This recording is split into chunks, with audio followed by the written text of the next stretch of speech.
سلام الله عليكم ورحمته وبركاته. اهلا بيكم. هو حصل حاجه من اول امبارح. انا شايف تحركات ميديا تابعه لقبيله ابن الحبشيه والضغوط اللي اشتغلت والضغط، والغريب جدا ان احنا اتفاجئنا ان احنا كدوليا، احنا كدول يعني كمحيطنا، يعني محيط وادي النيل، يعني محيط مش محبوب عربيا، يعني محيط مش محبوب عربيا، والعداء بدأ يظهر الا من بعض الدول المحترمه. يعني مثلا هديك مثال بسيط جدا، ركز معايا بس وافهم.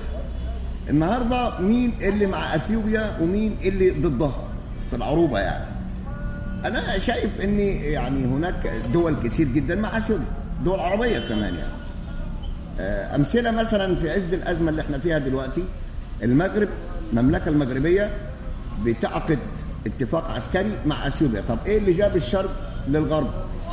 ايه اللي جاب القلعه جنب البحر؟ الله اعلم، مش عارفين يعني. المهم اتفاق. طب ليه يا عم المغرب؟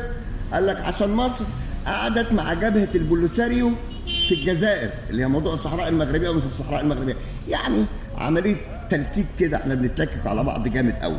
طيب الجزائر اعلنت وقوفها مع مصر قلبا وقالبا. طبعا لما تقف معايا دوله زي الجزائر مش هبص لحد تاني، يعني لما دوله زي الجزائر تعلن معاها انها وقفت مع مصر، انا مش محتاج حاجه تانية بالنسبه للمغرب العربي كله او الغرب العربي كله. يعني فاحنا كده قدام معادله صعبه جدا. انا من الاشياء اللي ريحتني جدا ان البوستات اللي بتنزل، يعني حاله الفوجه اللي حصلت للشعب بتاع شعب وادي النيل، انا لاحظتها جدا في اعلان الشعب السوداني، بغض النظر عن السابق واللي كان واللي ما جرى. يعني خلاص انا بعتبر ان العلاقه المصريه السودانيه بدات يوم 15/4/23. انا ماليش دخل بالسابق، الانظمه السابقه. يعني مثلا واحد من اياهم بعت لي فيديو لابو رهف لما كان بيقول اثيوبيا اخت بلادي. ايه المشكله يعني؟ ايه المشكله؟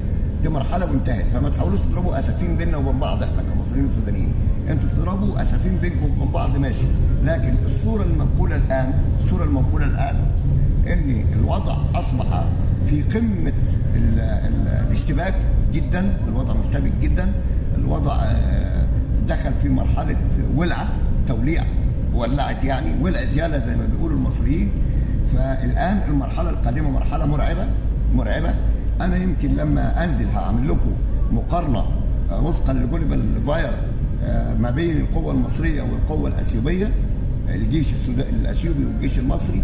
انا مش عارف هم الاثيوبيين الحبش بيتنططوا ليه، يعني بيتنططوا ليه على نيله ايه بيتنططوا؟ انا مش عارف. وصولكم للبحر عن طريق صوماليا لاند مستحيل انكم انتوا تاخدوا صوماليا لاند وتهددوا مصالح وبتقولوا ان احنا بنهدد امنكم القومي. ده احنا هنهدد، مش هنهدد، ده احنا هنولع فيكم. يعني مش هنهدد، هنولع فيكم. طبعا انا عارف ان اثيوبيا ودورها صعب جدا اللي اتعمل في السودان، يعني المرحله اللي هم اراده تمزيق السودان واضعافه، الغرض منها اضعاف مصر. ما هو كل ما السودان يبقى ضعيف 100% مصر ضعيفه. فاحنا قلنا الرغبه في اضعاف السودان وفشلهم في اضعاف السودان، ودلوقتي يتولوا على منطقه ثانيه صوماليا لاند بغرض الاحاطه بالاقليم نفسه، لانهم عايزين يستغلوا القصه دي. موضوع سد النهضه انا مبقاش مؤثر معايا فيه، انا لو عايز بكره هدمره، لكن عشان اتكلم في سد النهضه من غير ما تبقى السودان قويه، يا ريت الموقف السوداني كان البدايه بالصوره الرائعه اللي انا شايفها دلوقتي. على كل الاحوال الايام القادمه، او مش الايام القادمه، الساعات القادمه ربما يحدث فيها شيء، وان حدث فانا هقولها لكم للمره المليون. اذا حصل الاشتباك ما بين القوات المصريه، لان احنا عندنا تنبيه، لو عسكري مصري اتخدش احنا هنحتل اثيوبيا. ولو فكر نتنياهو اللي مسلط ابن ام احمد ده ان هو يفكر يتدخل، احنا هنمحيه من على وش الارض. ده كلام من الاخر كده، يعني ده تهديد. تهديد. اذا الجيش المصري فتح باب للنار، اعملوا حسابكم ان ستظل المنطقه في حاله زعزعه دوليا، وربما تكون بوادر الحرب العالميه الثالثه الحقيقيه بقى. لانك انت اذا فكرت امريكا تدافع عن ابن النتن ده، ف1000000% انا عندي قوه اخرى موجوده عند الصين وعند روسيا، وعندي قوتي انا الشخصيه. فالمعركه القادمه معركه طاحنه. عشان كده انا بقول لكم طالما اشتعل الامر كده ابشروا بنهايه المعركه في السودان. يعني طالما الامر اشتعل كده المعركه داخل السودان معناها ان كل واحد هيبص لمصلحته ومحدش هيبص على شويه الرعاع التتر الغجر اللي حاولوا يعملوا كده في السودان. فاحنا منتظرين باذن الله التوقيت معين، توقيت معين، عشان لو اي حركه، لانه خلي بالكم الميديا الاثيوبيه القذره اشتغلت وهتشتغل تاني، وخلال الفتره الجايه هتشتغل اكتر.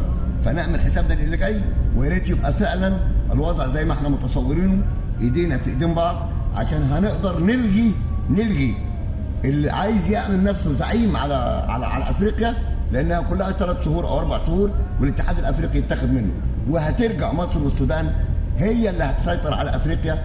مبروك اولا كمان بوركينا فاسو والنيجر، بالمناسبه دول عملوا كونفدراليه وانا مبسوط جدا منهم. ومصر النهارده في نيجيريا كمان، مصر في نيجيريا النهارده لاتفاقيات عسكريه ومتطوره جدا. احنا كده كده هنحزم افريقيا، وان غدا لنظره قريب. اراكم فيديو اخر.